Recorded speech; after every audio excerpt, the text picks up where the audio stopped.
Welcome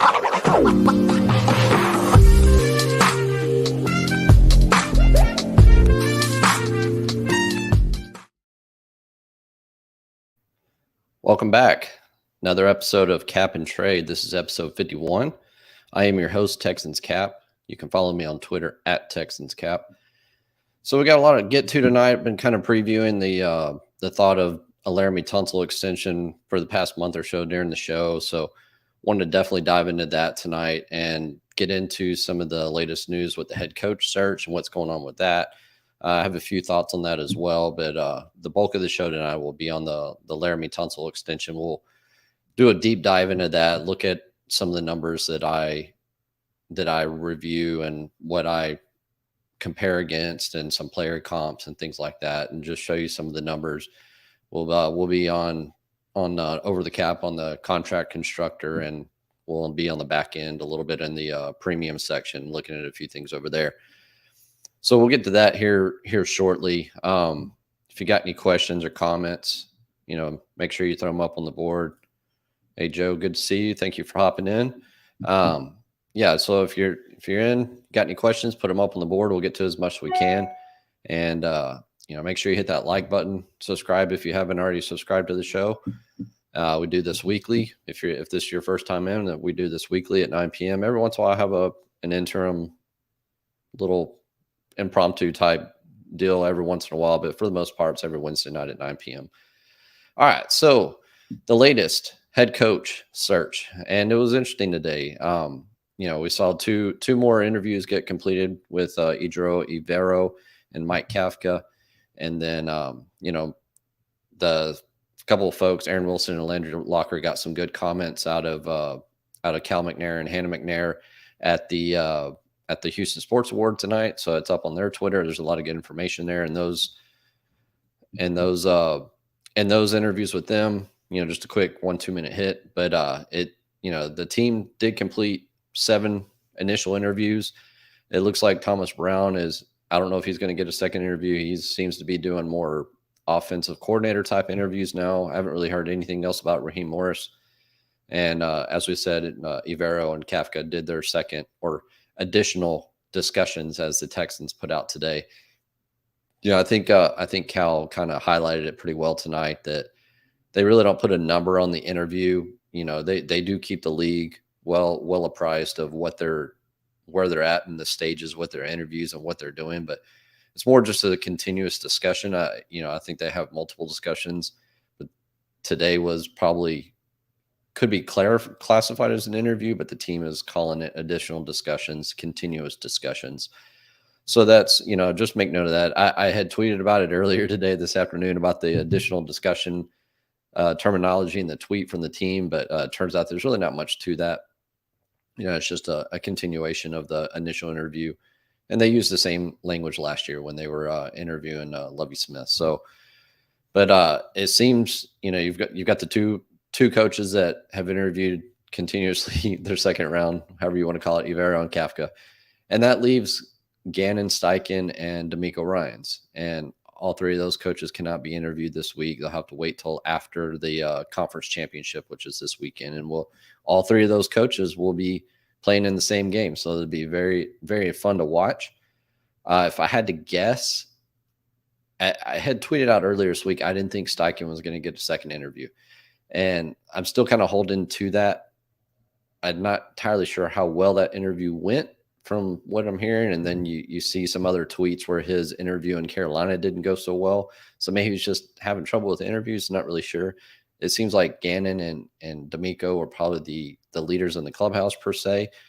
And I think it's just going to come down to, Caserio and McNair coming to an agreement on their evaluation and what head coach they want to go with.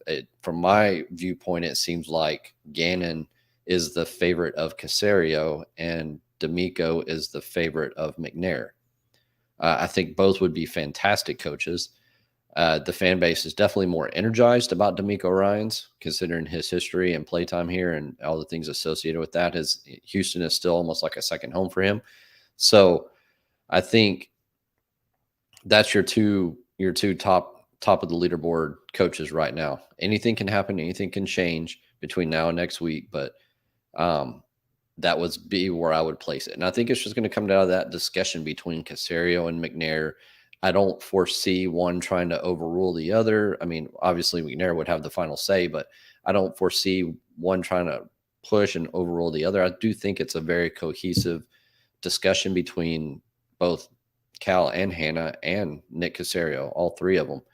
And I'm sure Greg Grissom's probably involved in some aspect of that. So I think the team, the organization will come to a very consensus decision with whoever they hire. And I don't think you can go wrong with either of them.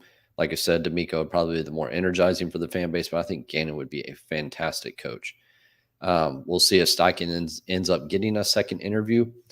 My opinion, he won't, but they did second interviews or continuous interviews with Kafka and Evero, and I had called out that I thought Evero would get a second interview. His first interview, by all reports, went very well. Kafka was a little surprised about it. I didn't know if he would get a second interview, but he did. So that's good with him. And just what kind of staffs they can hire. I've said it multiple times on here.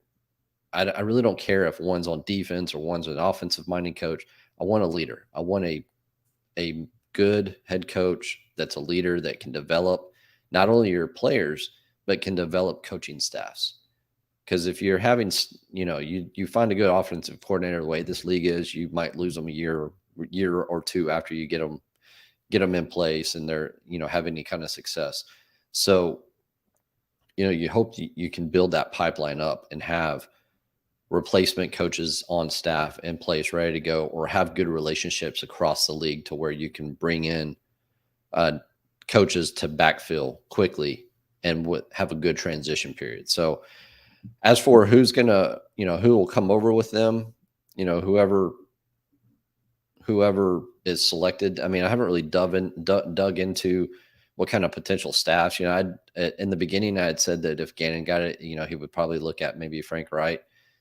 But it looks like Frank Wright has a real shot at getting a head coach job, and over in Carolina specifically. So if that's the case, maybe the quarterback coach out of Philadelphia would be with Gannon. With D'Amico, the coaching staff, at least the offensive side of the coaching staff in San Francisco, has kind of been depleted, right? The last 3 or 4 years between the LaFleur brothers leaving, and then, obviously with Mike McDaniels leaving. So it's really kind of thin over there. And I really don't see any names that he could like cherry pick off of that staff to come over as a potential offensive coordinator. So he's probably going to have to look across the league and see what else he can do. But, that's kind of my read on the situation at the moment with the head coach situation. You got the two that already did their second interview. It's up in the air if Steichen's going to get a second interview. In my opinion, he probably should. He probably will, but I'm just not confident that's going to happen. This is going to be Gannon and Ryan's. And as for Sean Payton, his market's drying up quick by all the reports out there. I think his act of how confident and arrogant that he is, I've heard a lot of things about him from times at the combine where he gets a little drunk and starts really mouthing off. And, there's some other issues up with him outside of the game that some teams have concerns about. And so I think just his price tag of the reported $20 million and the compensation that you would have to trade away to acquire him, I think that's just really starting to turn off the teams. Denver still probably is in the running for him, but I was all in on Carolina going after Peyton, but it just seems like they've backed out of that as well. So I wouldn't be shocked at this point to see Peyton just end back up at TV at Fox, and he'll continue on over there.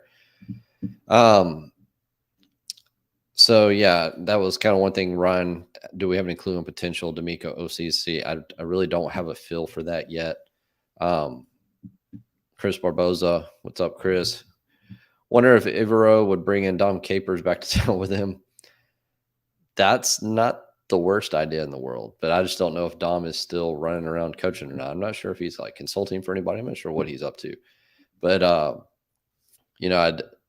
don't know that he would be able to coax like a Vic Fangio or something like that. It looks like Miami's heavy in on him, but there's a ton of staff out there to get into, and we'll just kind of see we'll see what happens. And it's going to be, just like I said, it's going to be very fun this weekend to watch Steichen versus D'Amico and how Gannon's defense can fare up against Kyle Shanahan's monster offense that he's been putting together.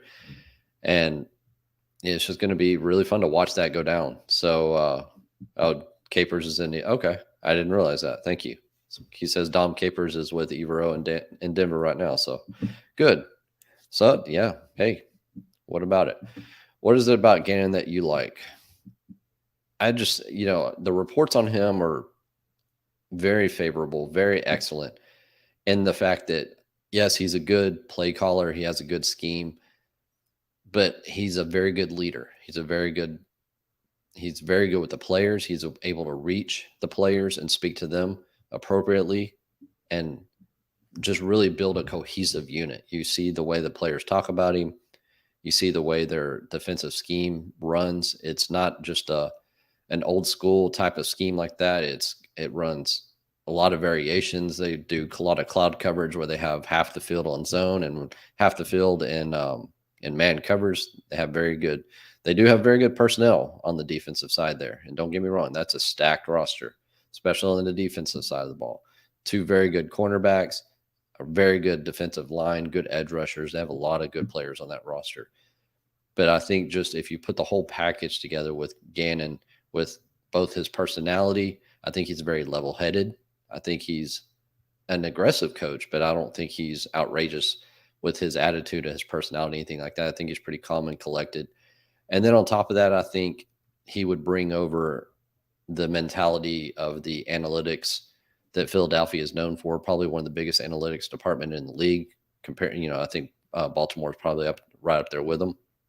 But I think he would bring that nomenclature, that mentality over to Houston. Houston is slowly been increasing their decision science department. And I think if Gannon were to come over here, that department would just continue to grow and get bigger and really play a good factor into the game plan and decision making during the game. So that would kind of be my thoughts on Gannon. D'Amico, I think, is just a fantastic, he's well liked by all of his players. I think you look at it and the players will just run through a wall for him, and he's able to adapt and develop, and his system is very effective. And he's, just like Gannon, he's came up through the ranks, and he started out as a quality control and then worked his way up as linebacker coach up until followed back behind Robert Saleh into defensive coordinator. And he's just very well liked here. The McNairs love him. The town loves him. And I think it would just be a home run with either one. So I'm excited to see what happens. I don't know if we'll get a hire next week or not, but maybe something to get announced Super Bowl week or something like that. So yeah, sorry, before we jump over that. So does bring Brian Johnson if Steichen doesn't get a head coach job? Yeah, that would probably be one of the back options for Gannon for offensive coordinator would be the Brian Johnson, the quarterback's coach. Let's see here. All right. So let's get into what we all been waiting on is the Laremy Tunsil extension. So let me get some items up on the board here so we can do a little share screen and really just kind of get into this and see why he's ready for extension, what the market comparables are, what is all going on with that. So Laremy, probably going to hear a lot of typing on the keyboard today. That my keyboard is right underneath the mic. So all right, let's present. Let's get a share screen going here.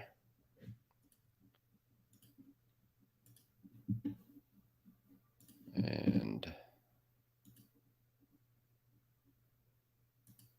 all right, there we go. All right, so everybody can see Laremy Tunsil contract up on the screen. So he's in the final year of his 3-year extension, which was $66 million, $22 million APY. And he's in this final year right here. So he's got an $18.5 million base salary this year, and a cap charge of $35.2 million, which is projected to be 15% of the salary cap for the Texans this year. That's an okay number if you're a quarterback. That is not an okay number for a tackle. And that number has ballooned because of back-to-back restructures completed by Nick Caserio, lowering his salary back down to the base minimum and converting the remaining dollars over to signing bonus money to spread it out. Did it in 2021, did it again last year. So that's where you get the stack up of all this prorated money. All that dead money is already 16 million this year, no matter what they do. So 35 million, that's not a number this team wants to try to operate with. So you've got to figure out a way to lower this down. And there's really only two ways. And a player release is just out of the question at this point. There's nothing to indicate that would even be an option. So at this point, it's either a trade or an extension to bring this number down. And I don't think trade is something Houston is looking to entertain at this point in time, especially after a year that Tunsil just had. And, I think him and Howard would be fantastic bookends for any type of rookie quarterback that comes in and, joins this team. So you've got to find a way to get this number down. So what you would want to look at, and I usually do very deep dives on contract extensions, but with Laremy Tunsil, there's really nothing to look at from a statistic standpoint. I would probably look at a deep dive of their, how well their protection's holding up with pressure rates and sacks given up and play time, and what their injury stats are like, what kind of play time they're looking at, a lot of things. I'd probably look at multiple metrics. But considering that Laremy Tunsil's got this team pretty leveraged against themselves, we'll jump back over here with this 35 million. He was fine doing these back-to-back restructures. It didn't change anything for him with the way he received money. And this has just made this a very difficult situation for Houston. They can't just sit pat with it. And you can't sit pat with it and then go to a franchise tag next year, because it would be a 120% increase over this $35 million number. Be a massive number.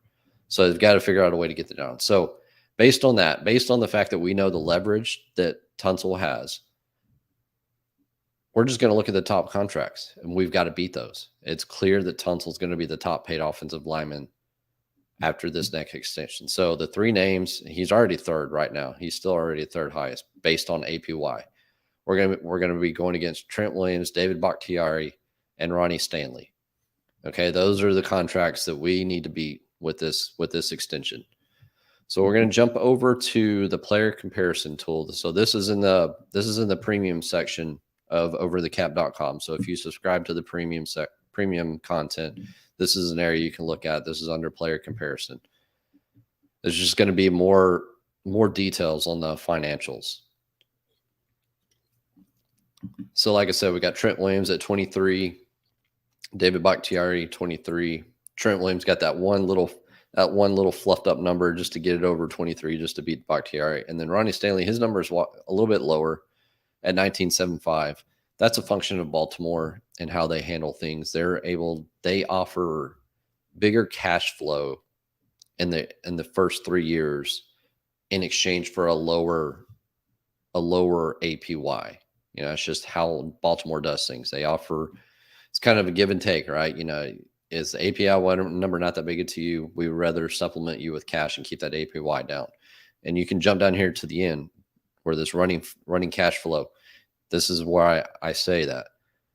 You can see where Ronnie Stanley's numbers, even though Trent Williams is way above him at 23.01 million APY compared to 19.75 for Ronnie Stanley. In year 3, look at the cash difference. Trent Williams, 60.75. Ronnie Stanley, 63.7.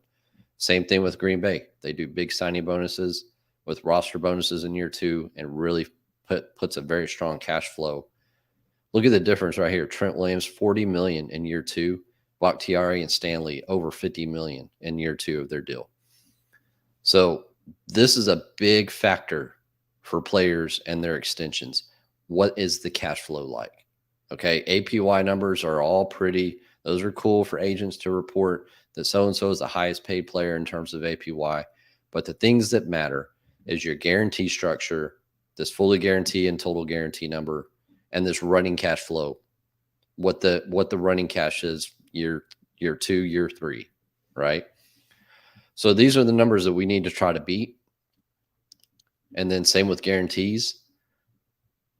Trent Williams, 45 million total guarantee. Look at the difference. Ronnie Stanley, 70 million total guarantees. There's a lot of injury protection in there.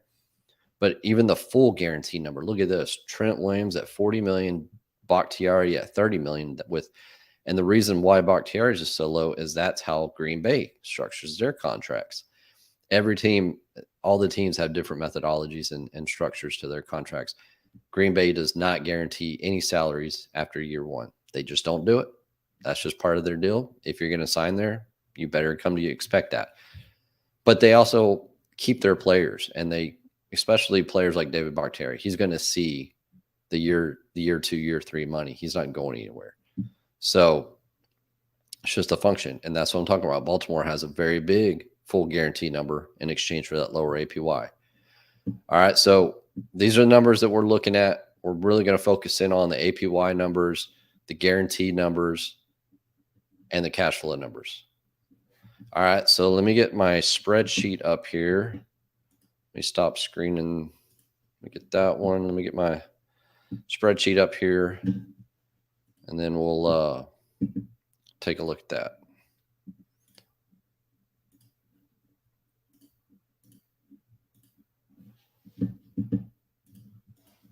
All right, so this is my spreadsheet, and I know this is a lot of information in one shot, but the numbers that I came up with is new money APY, which that's the number everybody's going to look at. Nobody's going to look at the paper value APY from a media standpoint.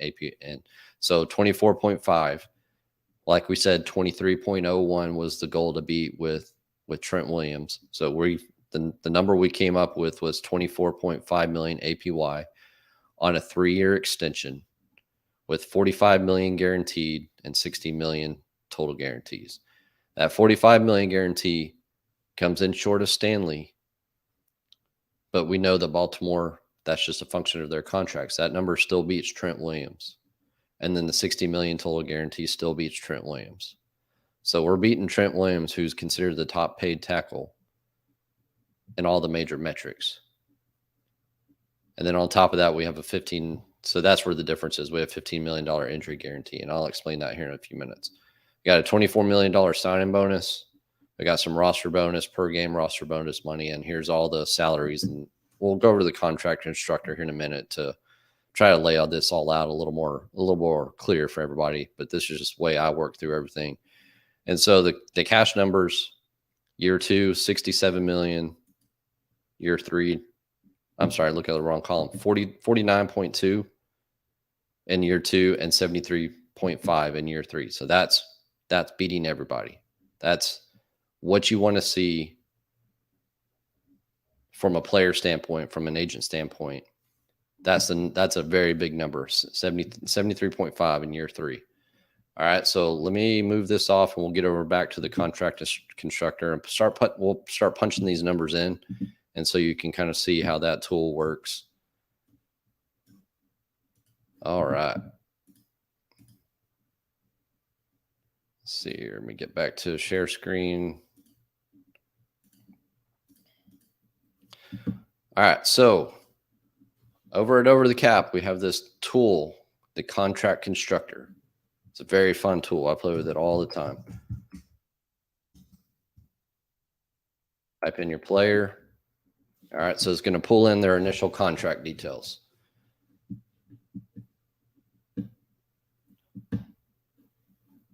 All right, let me get this back over here so I can see what I'm doing. All right, so we're gonna delete this number out. So we said on the Tunsil deal, $24 million signing bonus, right? So we're going to put that number in here.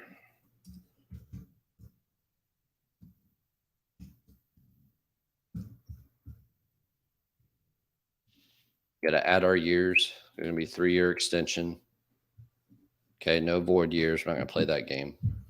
All right, so you see already the prorated money is already fill it in for us. All right, so the first year, we're going to keep his salary pretty low at just 1.5 million because we want, like we said, we want to lower that cap number down. So look at there, it's already down to 24. That's about as low as we can get. I mean, we can do some crazy stuff with the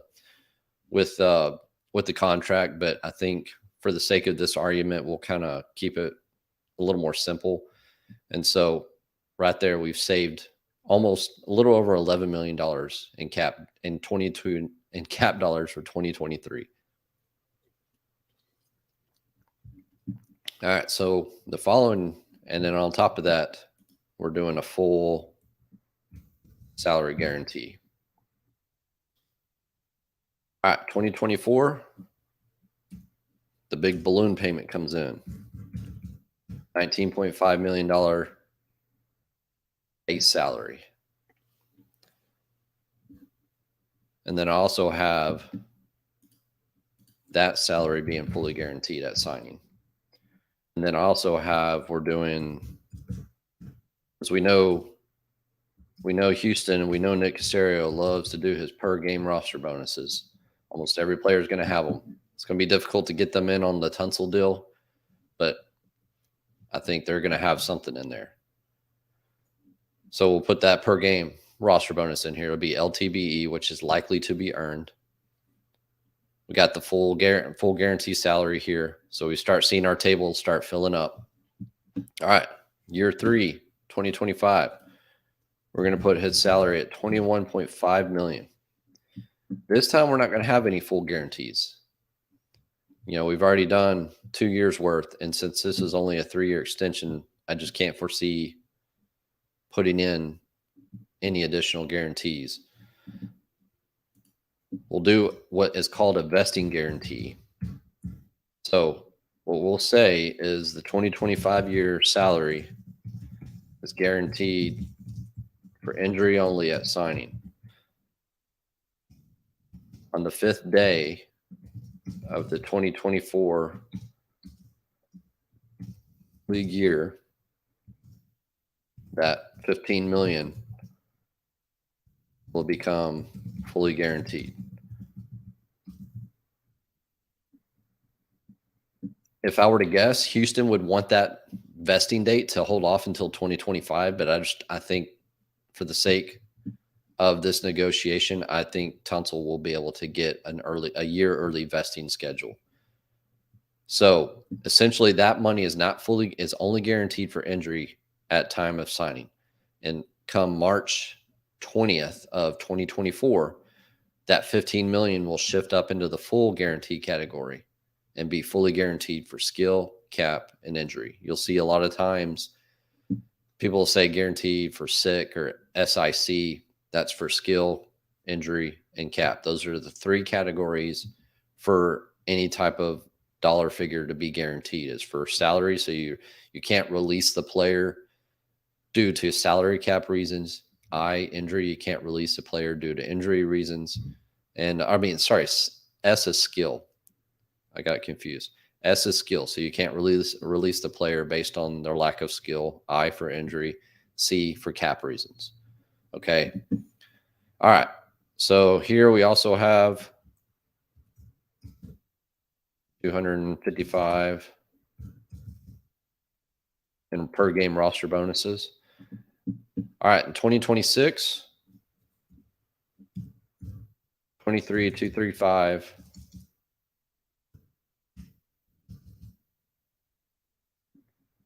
Now here I have some roster bonuses included in these 2 years.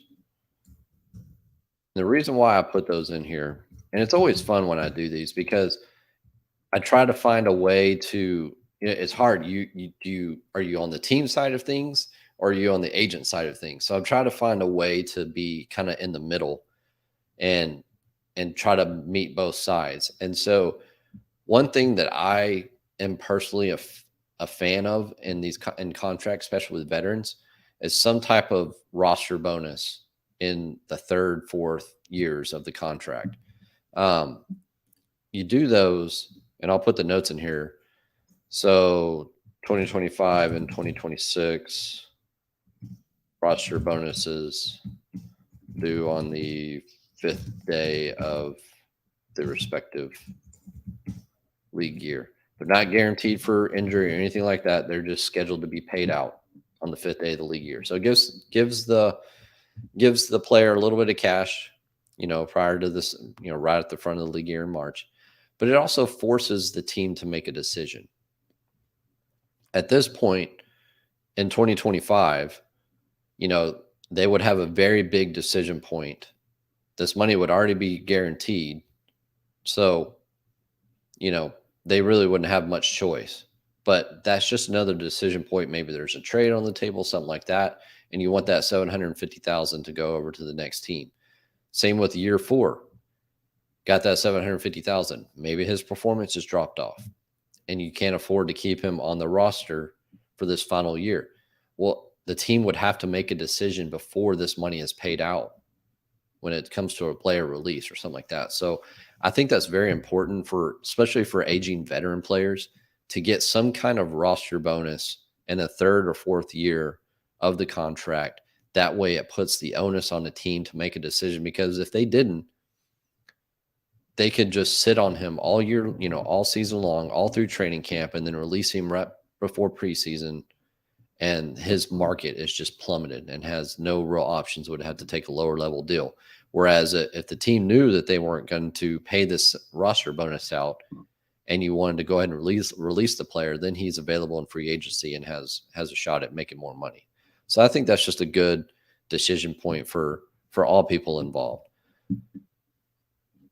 So let's see, everything kick in here. So we got no guarantees in 2026.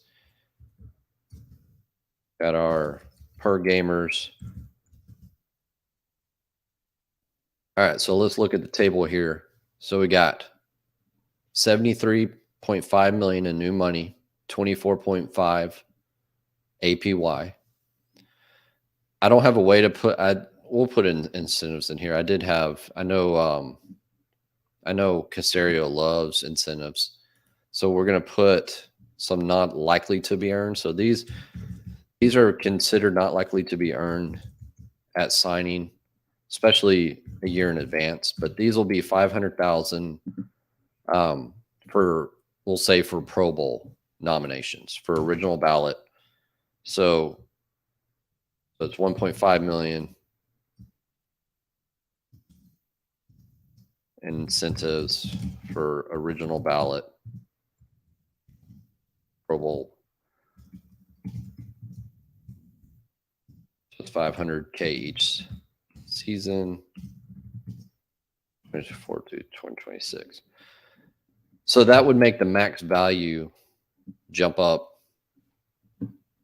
You see it right there. It went up from 73.5 to a max potential value of 75 million, which would get him up to 25 million APY over the 3 years.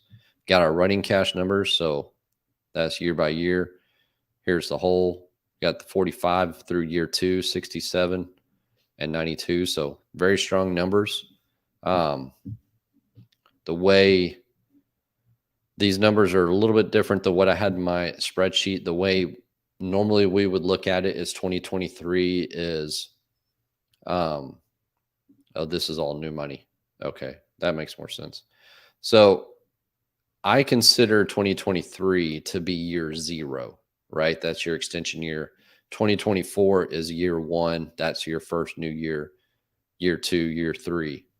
So that's why this 73.5 is shown up in year 4 when I had it as year 3 in mine. So that's why there's that difference there. But this is essentially the contract that I think would be pretty amendable between both sides. I think he's got some good, strong protections. He's got fully guaranteed salaries in 2023, 2024.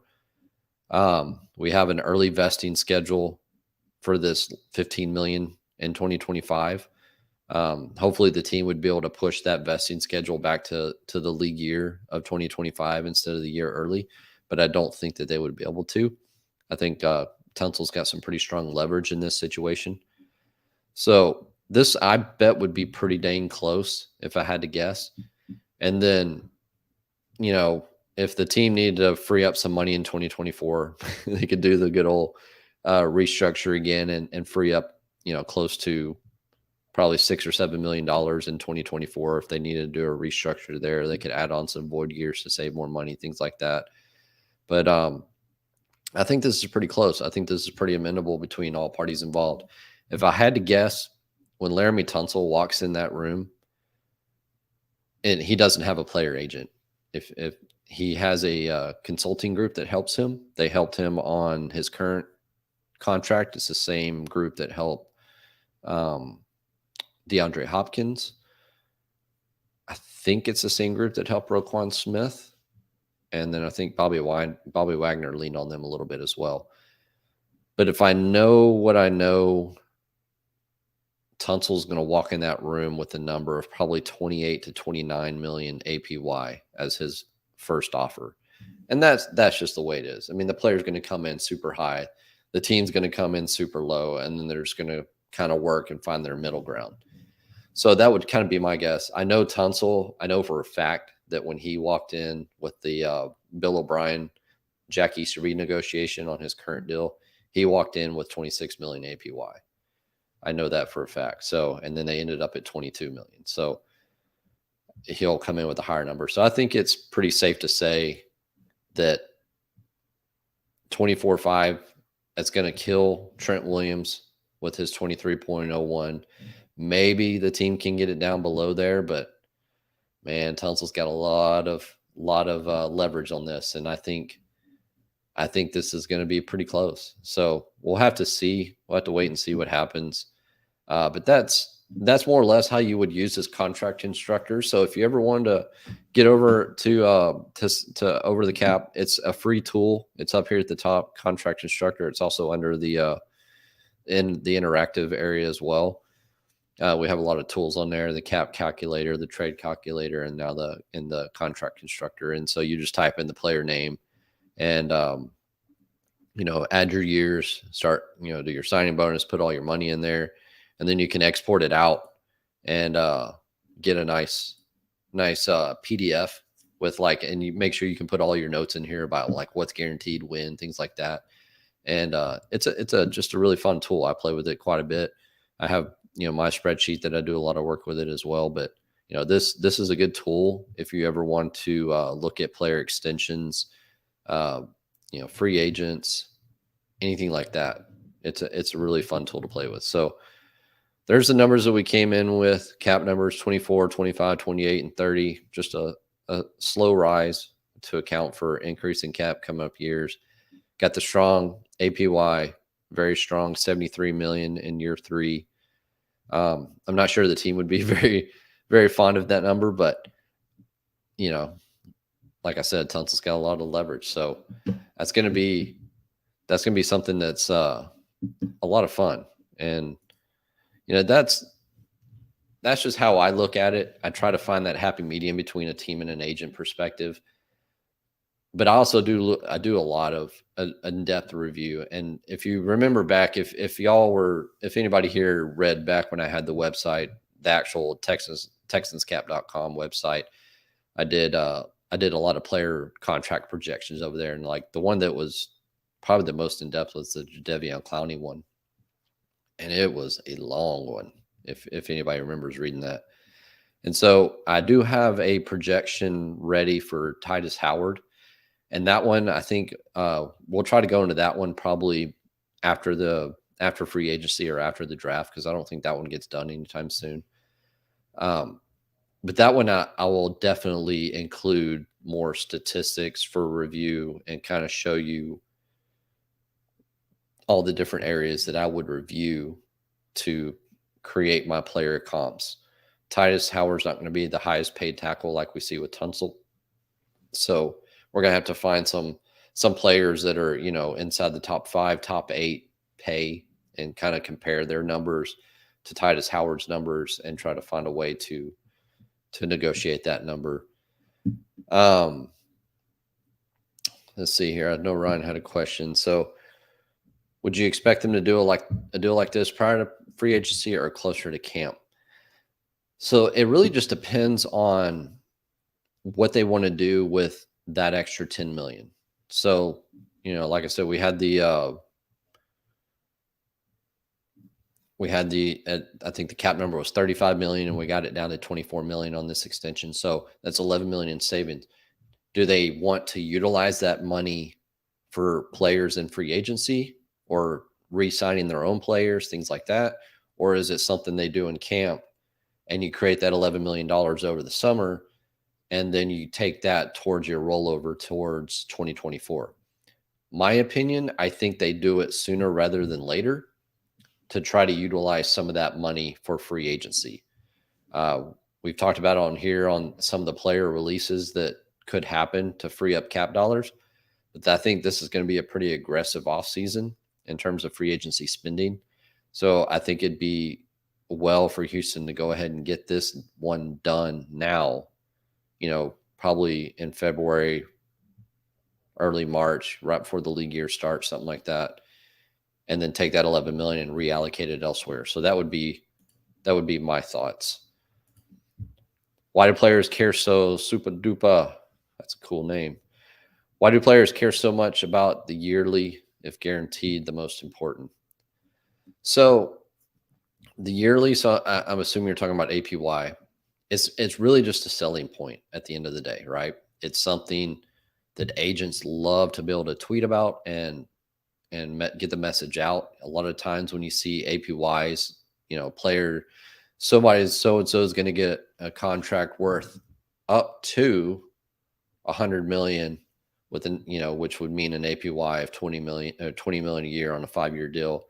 And then turns out the deal is really worth 90 million, but it has a 10 million in incentives or something like that. Right. So I think players just like the nomenclature of the APY, but I think that's a bigger deal for agents and selling points for other potential clients. I think what should be the most important to the player is guarantee structure, their protection with that guarantee, and the cash flow. How much money they're going to receive now up front, how much money they're going to receive in year 1, year 2, year 3, because that's the bulk of the contract. Not many players outside of quarterbacks see long-term deals. So you just really want to focus on that money year 1, year 2, year 3. I think APY is maybe important to some players it may not be important at all. The agent is going to ask the player, what's important to you? You want to be able to sell yourself as the highest paid?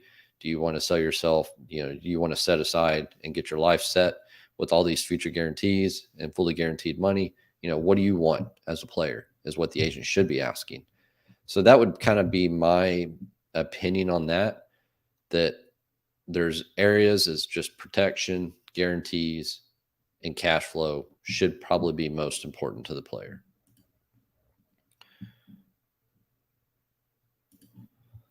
So Brown Chubby Bear says this slightly cheaper than I was thinking. Honestly, is there any chance we extend him more than 3 years? I mean, Tunsil came out publicly and said he would like a 2-year deal. So I think Tunsil's very, very savvy, very smart, and he knows that he's going to want a short-term deal, no more than 2 or 3 years, to give him that chance to get another crack at free agency or get another big payday if he can continue on playing well after 3 more years. I don't foresee him taking anything longer. If he did, he's probably going to command more money in exchange for having a longer deal. Maybe they can get a 4th year out of it, but I'm just not buying it. I think it's going to be a 3-year extension. I mean, they could try to get 4 or 5 years out of it, but I'm just not sure Tunsil's going to bite off on that. And leaning back on that leverage point that he has, that with the very large cap number this year, he has a lot of leverage over the team and can kind of really push and command this this negotiation to get it to where he wants. Dalton, haven't seen him around in a while. What's going on, my man? If the Texans offered you a job, would you take it doing stuff like this? No. I don't want to work for the Texans. I don't want to work for any NFL team. I love my day job. I really do. I have a very good job. I enjoy it. And the great part about my job is I get to leave at 4 o'clock. I have a lot of flexibility with my job. I can work from home. I can do this. I can go when I need to.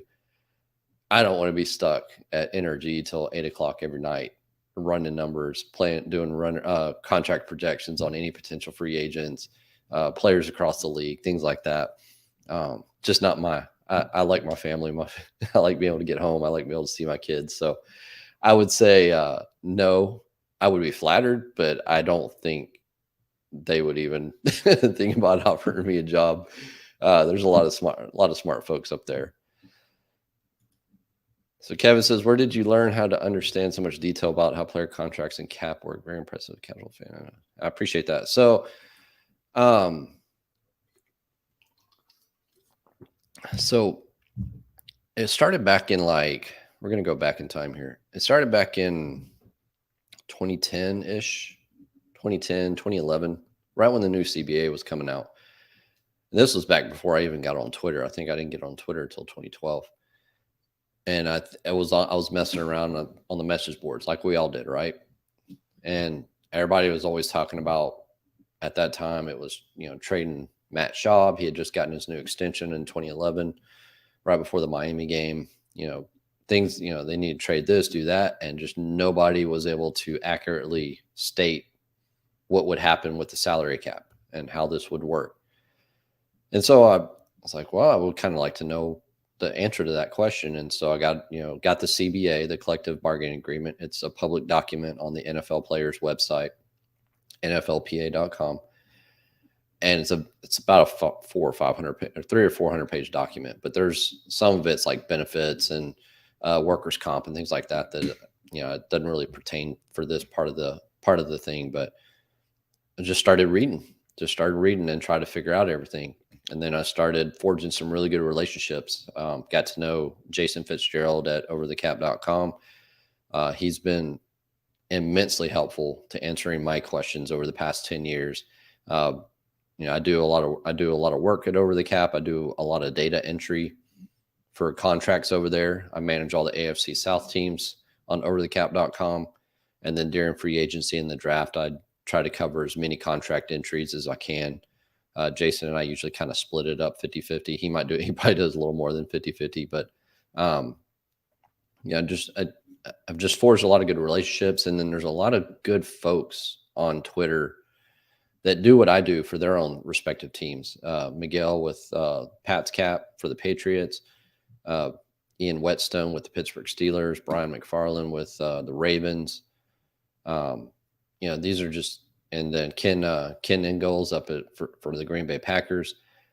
And all these folks are just super knowledgeable, and they're all super nice. And they've always just answered my questions whenever I've had them for what was basic questions, and just over time, just learn and try to soak up. And I listened to Joel Corey, who's a former agent, has his own podcast, Inside the Cap. And he's on CBS Sports and on Twitter. Every time he's talking, I'm listening. Whenever Jason does his podcast, I'm listening. And just try to soak up as much as I could. And then you start talking to, some player agents and things like that. And you just, over time, I've been doing this for going on. So what is it, 2023? So I've been going on for 11 years now. And you just start to see how things work. And you just slowly grasp and learn it. And I still learn something new every day. It seems like that it feels like it's a never ending learning cycle with player contracts and the CBA and the little quirks to it. I think two big things I learned this past year was with the way Tampa Bay was doing some funky moves with their contracts, with making the money in the second year lower, which triggers a proration of money. And it's a wild environment when it comes to player contracts and what these teams do. They're all super smart. They all know all the tricks inside and out. Philadelphia, Sam Lynch does what I do, but covers the Eagles. And man, bless him, Howie Roseman does some wild things with player contracts in Philadelphia. I would just go insane. I enjoyed it when it was Rick Smith and Chris Olsen here in Houston. They kept things very simple, and then they didn't do incentives. They did player per game roster bonuses, but those are pretty easy to manage. But incentives are a pain and a nightmare. It's hard just tracking down the numbers. And so Caserio does a lot of incentives, so it's a little more work on my part. But to answer the question, Kevin, that's more or less how I've gotten to the knowledge standpoint that I'm at. I've just talked to a lot of people, met a lot of good people, a lot of good friends, and a lot of good friends that are willing to answer questions when I had them and not blow me off. And so I try to do the same thing on Twitter. If you ever have a question, I try to answer as best as I can. Twitter's, a rough place sometimes. And, I do keep my DMs open and I try to answer what I can through DMs as well. And you can also email me, troy@overthecap.com, if you got any questions, if it requires a little more in-depth answer. And, that would be pretty much that. So are you going to do a Jalen Reeves Maven extension episode? Ryan, I'm going to have to ban you for that one. So APU, and then Super Asso, APY is agent driven. I wouldn't say it's agent driven. I think that's just a good selling point for agents to when they're looking for potential clients, when they're looking at college players coming up and they're trying to look for potential clients or somebody who's looking to swap agencies. I signed Laremy Tunsil at $24.5 million APY, which is the highest paid contract. I signed this safety to the highest paid, and that's just a very easy metric to go to when you want to call somebody the highest paid player. It's generally accepted across the media. That's the way the media reports it. They don't say total contract value because one player may have a 2-year deal, one player may have a 4-year deal. So it's just another metric to look at. And APY is always going to be new money APY. And that's just the way it is. That's the way media has looked at it. And whether it's right or wrong, I think it's not quite holistic. I don't think it's accurate all the time, but that's just the way it's reported. So let's see here. So would Tunsil extension affect free agency plans? So that's what Ryan asked kind of a similar question. I think if they get the deal done in the next month and a half before free agency starts on March 15th, I believe, then they'll have that extra 10, 11, $12 million in cap dollars to allocate somewhere else towards the roster. If it's something they do in June or July, then that's just money that they probably would save and roll it over to 2024. But I think you can save a little bit of dollars with a Titus Howard extension, and we'll get into that probably next month, depending on how free agency is going.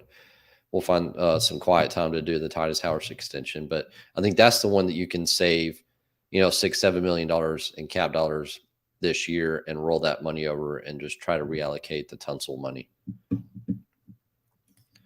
Sam says, do you think Tunsil and Titus sign the same length contract, or does Titus sign longer? I think Titus would sign longer. And this would be my plan of attack with those two players is you sign Tunsil to a shorter deal, 2 to 3 years extension on top of 2023. And then you try to lock down Howard to 5 or 6 years.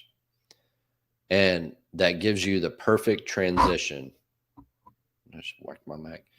Give you a really good transition that if after the 3-year deal with Tunsil, you say, okay, appreciate the time. We're going to go ahead and let you hit the market and go sign somewhere else. And then you can potentially slide Titus Howard over to left tackle to take over that, or you draft a replacement and keep Howard at right tackle. And then with the cap, it's going to explode probably starting 2024. Then his deal probably becomes pretty inexpensive on the back years of that deal. That would just be my plan of attack. And you can build in some incentives with Titus Howard deal. And I wrote an article on my newsletter on capandtrade.substack.com back in probably, I can't remember. It was last year. I think it's Cool Contracts, I think is the title of it. And Carolina and New Orleans did something similar that what I'm about to speak on with Ryan Ramczyk with New Orleans and Taylor Moton with Carolina. You build in incentives that if the player moves from right tackle to left tackle and plays X amount of playing time and reaches, say, the Pro Bowl, then you do a salary escalator or an incentive, something like that. So you give the player additional money because by all means, left tackles get paid higher than right tackles. They're getting closer, but still left tackles get paid more. So if the player moves from right tackle to left tackle, he's going to want a new contract. But if you can confront that on the front end and tell him, look, if you move to left tackle and you do well over there, then your salary is going to automatically bump up $2 or $3 million a year, and you're going to make that same money versus needing a new deal. So that would be my thinking on it. To answer Sam's question, that would be my thinking on contract length between Tunsil and Titus. Plus, Titus is younger. That would be another selling point for me. So,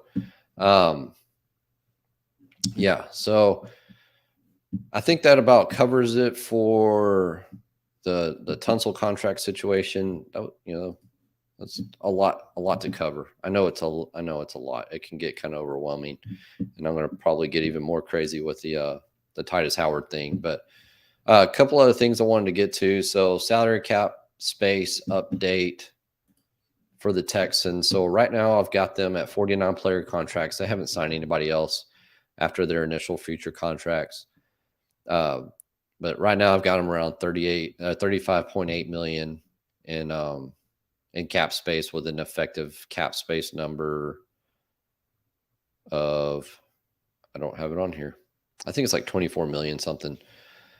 That's just a function of not having many players under contract and having a big draft class. But I think 35.8 million is a good number to run with right now. If somebody were to ask you, at the water container tomorrow at the office, when you're having these awesome discussions on salary cap. But that's where they're at right now. Anticipate maybe a few player releases as we get closer to the new league year starting in March. Probably maybe Justin Britt, Eric Murray, Reeves Maven, players like that. But it just kind of depends on, I think Britt's a given, right? I think we all can agree on that. But just kind of have to wait till the new staff comes in, see what kind of systems get put in place, what kind of schemes are going to be running, things like that. A couple of really cool things that came out this past week. If you listen to the Athletic Football Show, they've got 3 or 4 shows embedded within that one podcast network with the Athletic. But there's one with Dane Bugler and Lance Zierlein from Pros to Joes. They just did one this past week. And they went into pretty in-depth stuff on Bryce Young, CJ Stroud, Will Levis, and some other potential names, wide receivers, things like that. So if you have a lot of questions on the quarterbacks coming up, I know there was one on here from Robbie. How are we feeling about CJ Stroud? I would encourage you to go listen to that podcast. It's very informative. Very informative. Zerline's well plugged in. I trust his evals. I trust Dane Bugler's evals. Jordan Reed's another name out there that I trust, but that was a really good one. And then on top of that, with Lance Zierlein, I think it was the end of last week, they did he did a full eval on Bryce Young live. It was really, really cool. I think it's on ESPN 975. It might be SportsMap. I'm not sure, but it's one of those 2 channels on YouTube. You could probably go back and watch it. It's like a 2-hour. He's watching just tape, just grinding the tape like a madman and giving his on-the-fly opinions of what he's seeing out there. And I didn't get to watch the whole thing. I watched probably the first hour and 20 minutes, but based on his opinion and what I saw and his reactions to things, gave me more confidence in Bryce Young. I've been a Bryce Young guy since probably about week 10 of the regular season. So that it just made me feel that much better about Bryce Young. I think hopefully teams, Houston specifically, will get past the traits thing and really look at production, processing, what he can produce, what he can do on the field. So I would encourage you to go watch that as well. It was really interesting. But just on that front altogether, man, the pickup of Houston Texans coverage locally from additional folks jumping into things has been really exciting this year. It was kind of disappointing, prior to the season starting that the Athletic didn't reassign anybody to backfill Aaron Reese's spot. I feel like we got some new folks in on media, and then we lost a few folks, and it seems like a lot of fans and other people have really picked up the slack and putting out some just fantastic content out there. Texans fan battle podcast. They got a really good YouTube channel. That just had Matt Schaub on there. Landry, Cody Stutes. There's so much good content coming out now. Seth Payne does his show, a lot of good content. So I just, encourage you to go seek out all those folks and consume as much as you can. There's just a wealth of information out there, and you just catch little nuggets here and there that a lot of these people are plugged in and know what's going on and have good pulse of the city and talk to the right people with the organization. So, definitely take a look at that. And then, lastly, just to touch on the head coach stuff, kind of my predictions at this standpoint, like I said, it's going to be between Gannon and Ryans. I still think it's Gannon would be if I were to bet on who was going to get the job.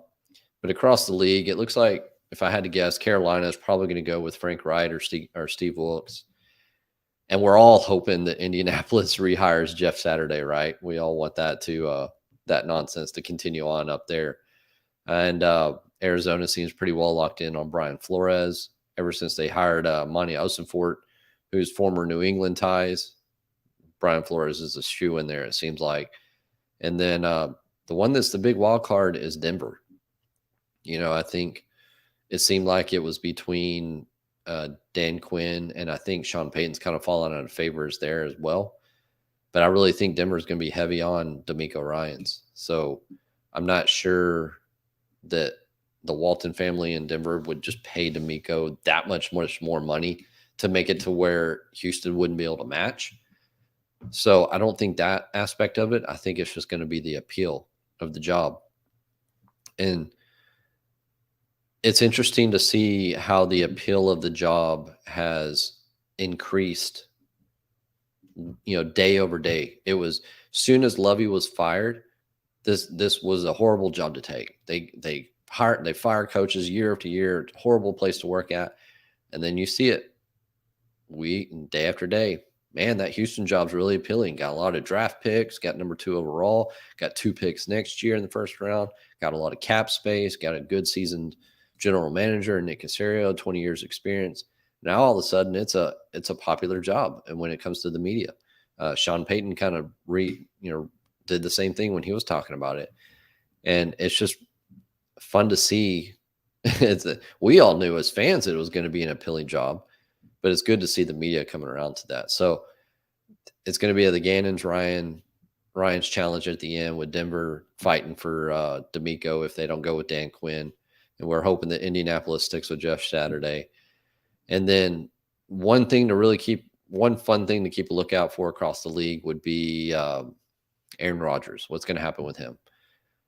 Wouldn't shock me one single bit if Woody Johnson up in New York with the Jets pushed and made that trade, and just to really get a big home run. That's just the way he operates up there. So something to keep an eye on. That's going to be really fun to watch. I hate it for Green Bay. Feel like they're being held hostage by Aaron Rodgers at this point. So, and then one last thing to take a look at if you get a free chance. My good buddy Brad Spielberg, who works for Pro Football Focus, did his top 50 free agent list this past weekend. So I encourage you to go take a look at that. He'll start putting numbers down. I usually lean on him quite a bit. He has access to some really cool tools with PFF, especially with the WAR numbers, and they're able to predict contract numbers based on that. And just encourage you to, really stay on top of what Brad's posting when it comes to free agency and what he posts up on PFF. So make sure you take a look at that. Let's see what kind of other questions came through on here. Hopefully Lance does a break. Yeah, I would hope he does a breakdown of CJ Stroud as well. I don't know if he's already studied CJ Stroud or not, but that breakdown on Bryce Young was quite fun. And I would love to see him do more of it. It was just fun for me to watch all that go down and watch him do that. What coach do you think will be hired first from TJ? I think Arizona or Carolina is probably going to be the first ones to make their hires. I thought maybe Dallas would maybe potentially fire McCarthy and try to go get Sean Payton, but it doesn't seem like that's going to happen now. I think we're going to stay pat with there. So that'd be my guess. Carolina or Arizona would be one of the first ones with Flores or Frank Wright up in Carolina. How is Denver appeal better than Houston? Yeah, that exactly. King Jaja. I don't see the appeal. I mean, you have no first round pick for the next 2 years, no second round pick for the next 2 years. You have Russell Wilson with a humongous contract that you're stuck with until at least through 2024. And he just regressed dramatically this past year. And I don't know if he turns it around. I don't know if that makes him look any worse or any better. I mean, I don't know. He just didn't like Nathan Hackett. I don't know. But I'm with you, man. I don't see the appeal there. I mean, unless you just really think you can get Russell Wilson turned around, they have a good defensive group. Now, their personnel on the defensive side of the ball is very, very strong, very young. Pat Surtain and a lot of good players over there. So they got some building blocks, but man, it'd be tough to take in that Russell Wilson deal. Yeah, and I agree. I don't think it'd be a thing. It would be a money move if he chooses Denver. Yeah, I mean, Denver, the Walton family's got some big money, man. They can really spend it out. Unexpected Truth. Welcome in, buddy. I know you're always around listening. Appreciate the support. Make sure you like and subscribe. Really helps the channel out. Wasn't going to say it, but it helps the algorithm out. I don't think Rodgers, so Unexpected Truth says, I don't think Rodgers wants to follow in Favre's steps. I can see that. I can see that viewpoint, but I also think Rodgers has a very big ego, and New York could really cater to that. So that'd be kind of my thought on that. Joe says, how much cap space could Houston realistic free up? Without signing any new players, they can get up pretty easily to probably 60 million. If they get the Cooks trade done and Tunsil extension done and then release, I think Britt, Murray, Reeves-Maybin, I think all of those things put together gets them upwards around 60 million. Oh, yeah, you're right. Denver does have a first rounder this year from the Chubb trade. I forgot about that. From the not the 49ers, but with the Dolphins. Yeah, Sam said the same thing. King, yep. But yeah. So yeah, they have Miami's first round pick, but still the Russell Wilson thing is the biggest barrier there in Denver, in my opinion. No, I think that's all I have for tonight. There was one other question here about if I'm going to do something like this. Oh, yeah, there it is, Sam. Are you going to do more free agent contracts like Ogba in the future? I hope so. If I can't do it here, I'll do it in the written form on the newsletter. So go subscribe to that as well, capandtrade.substack.com. I'll either do it there or I'll try to do something here, whether it's on a Wednesday night, like during the regular show slot, or do an interim type thing on a weekend or something like that. But I hope to. I would. Ogba is one of the players that I really hope Houston can re-sign. There's probably about 4 players that I think Houston should really look at re-signing between Okoronkwo, Tremont Smith, Tavier Thomas, Jonathan Owens, I think, for depth reasons. So, yeah, we'll try to do as much as we can. I'm really excited coming up. You know, free agency is kind of where I really, really get really excited. And, I really hope to give y'all, once free agency gets here, give y'all a little more peek behind the curtain of some of the numbers coming through. We'll look at the free agency reports, that the same thing that the media folks look at when you see Breer or Aaron tweeting off numbers left and right. This contract, this contract, this contract. I'll show you what they're looking at. So hoping to do as much as we can. Next week, I do have Brooks Cabina of the Houston Chronicles set up to come on with us. So we'll get Brooks' thoughts on the state of affairs and what's going on with the Texans and what his thoughts are going forward. So I think with that, let's see, I'll do one more thing. It's the 49ers pick from Lance. I need to go back and look at that. Figure out what trade what pick Denver does have. But no, I appreciate everybody listening in. That was, very a quick and dirty look at Laremy Tunsil extension. Maybe do a little bit deeper metric look on Titus Howard or somebody else. Maybe we'll do Okoronkwo. And make sure you like and subscribe down below. Hit that thumbs up button.